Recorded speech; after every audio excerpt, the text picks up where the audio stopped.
Hey everyone, welcome back to Bit9 Tutorials.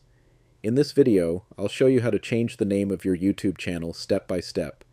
If you find this guide helpful, make sure to like the video and subscribe for more tutorials. Let's get started. First, open YouTube and click your profile picture in the top right corner. From the drop-down, click View Your Channel. Make sure you're using the correct account.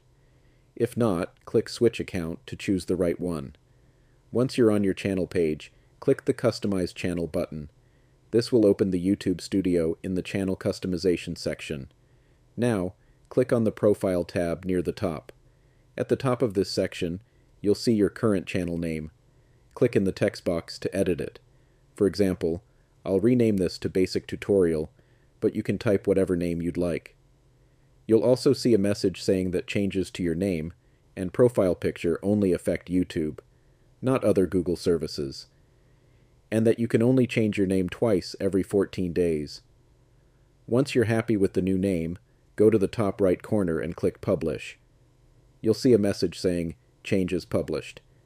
It might take a minute or two for the update to appear across YouTube. To confirm, click View Channel. As you can see, the new name is now live. And that's it. You've successfully changed your YouTube channel name. If this helped, be sure to give it a thumbs up and subscribe for more YouTube tips.